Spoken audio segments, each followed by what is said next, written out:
মুরগির রোস্ট করে দেখাবো। এটা আজকে করতেছি আমার ছেলের জন্য, বড় ছেলের জন্য। আলহামদুলিল্লাহ আমার বড় ছেলে একটা বড় ডিগ্রি চান্স পেয়েছে, সলিমুল্লাহ মেডিকেল কলেজ চলে যাবে। আলহামদুলিল্লাহ আপনারা দোয়া করবেন। মাশাআল্লাহ আমার ছেলের জন্য আস্তা মুরগি আজকে রান্না করব। আমি একটা আস্ত মুরগি নিয়েছি, এভাবে ধুয়ে ভালোভাবে কেটে নিয়েছি। এখানে শুধু একটু হলুদ আর একটু লবণ দিয়েছি। এটা একটু তেলে ভেজে পরে আপনাদেরকে দেখাচ্ছি কীভাবে রান্না করবে। আস্ত মুরগি কেন রান্না করতে এখন ভেজে নিয়ে করতে চাই। একটু ভাজার জন্য এটার মধ্যে তেল নিয়েছি, তেলের মধ্যে হালকা ভেজে নেব মুরগিটা।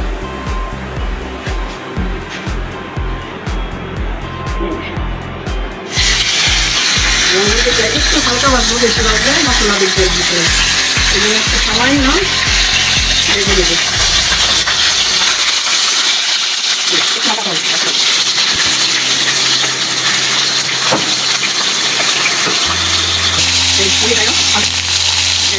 মুড়িটা এরকম হালকা ভেজে নিয়েছি তেলে, লবণ আর হলুদ দিয়ে।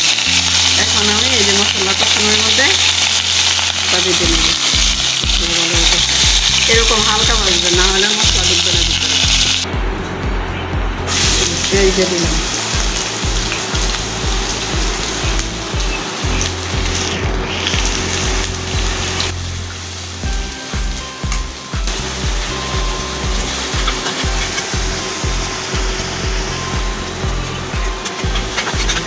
এই যে পেঁয়াজের দুটা তেজপাতা দিয়ে দিলাম, দুটা এলাচি, তেজপাতা, লং আর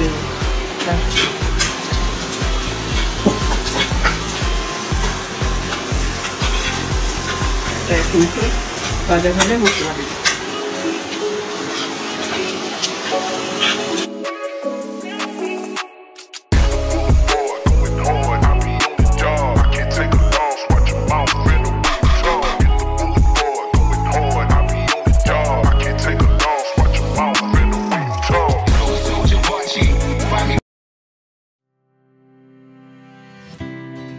এক চামচ বড়, একবার এক চামচ রসুন দিয়েছি। এই রসুনটা একটু ভেজে দিব।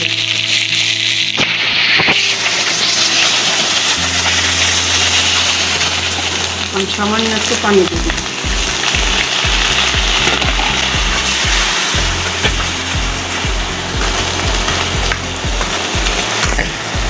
রসুন দেওয়ার পরে এই যে আদা দিলাম এক চামচ, একবারে ভরে ভরে এক চামচ দিয়ে দিলাম। তারপরে আমি এই যে জিরার গুঁড়ি দিয়ে দিতেছি এক চামচ, সাদা জিরা গুঁড়ি। এখন এটা একটু নাড়াচাড়া দিয়ে একটু ভালোভাবে ভেজে নিতেছি। পেঁয়াজটা দেখেন মধ্যে আসছে। আবার আমি রসুন দিয়েছি, এখানে আদা দিয়েছি, জিরার গুঁড়ি দিয়েছি, এগুলো দিয়ে সুন্দরভাবে ভেজে নিলাম। এখন আমি হলুদ দিব এক চামচ করে দেবেন, ছোটো চামচে দিলাম। তারপরে শুকনো মরিচের গুঁড়ি দিব 2 চামচ। তারপরে এই যে ধনিয়ার গুঁড়া,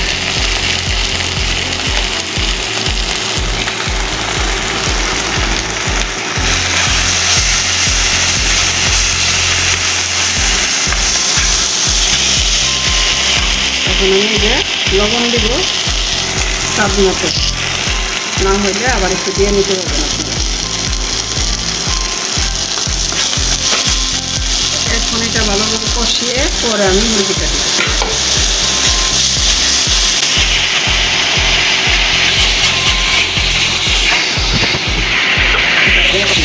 আমি মশলাটা ভালোভাবে কষিয়ে নিয়েছি একসাথে, তেল উঠে আসছে একবারে দেখেন। আরও এটা আস্তা মুরগি ভাজবো তো, এটা দেখা গেছে ভালোভাবে ভেজে নেব।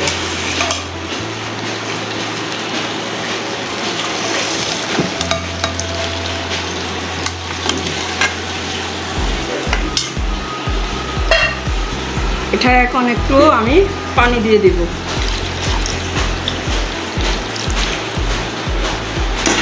এই পানির মধ্যে ভালোভাবে সিদ্ধ করে পরে যে মশলার মধ্যে আরও ভালোভাবে ভেজে নিব।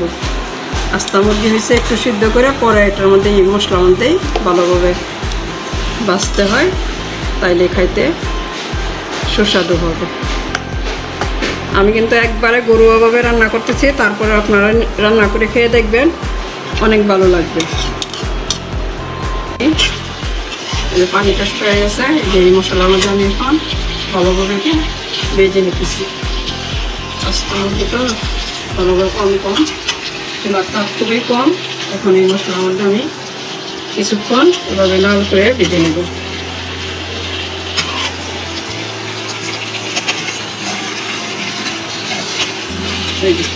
দেখেন এই যে এরকম লাল করে ভেজে নেব, লাল করে হয়ে উঠতেছে আমার। আর একটু করবো, পরে আপনারা আমি যখন এটা পরিবেশন করবো তখন আবার আপনাদেরকে দেখাবো যে কেমন হয়েছে। দেখে নিব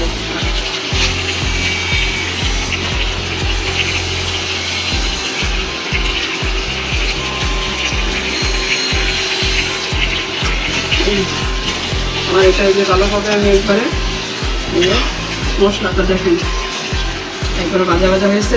এটাও আমি ভালোভাবে ভেজে নেবো। আরও যত মশলার মধ্যে ভেজে নেবেন ভালোভাবে তত খাইতে ভালো হবে মুরগিটা। এই যে দেখেন আপনারা মুরগিটা আমি কীভাবে একবারে এই যে লাল করে ভেজে নিয়েছি। যে মশলাটা আমার কি সুন্দর যায় ভাজা হয়েছে। এরকম হইলে বুঝবেন যে মুরগিটা ভাজা হয়ে গেছে। প্রথমে একটু পানি দিয়ে যে সিদ্ধ করে নিয়েছিলাম, এই যে আপনারা দেখেন। এখন আমি যখন পরিবেশন করবো আবার আপনাদেরকে আবার দেখাবো ইনশাআল্লাহ। আর এই মুরগি ভাজাটা দেখে যদি আপনাদের কারো একটু ভালো লাগে, কোনো দিক দিয়ে একটু ভালো লাগে, তাইলে অবশ্যই আমার একটা সাবস্ক্রাইব অবশ্যই আপনারা করবেন। এটা আমার চাওয়া আপনাদের কাছে। আর আপনারা ভালো থাকেন, সুস্থ থাকেন, আমার সাথে থাকেন। ধন্যবাদ আপনাদেরকে।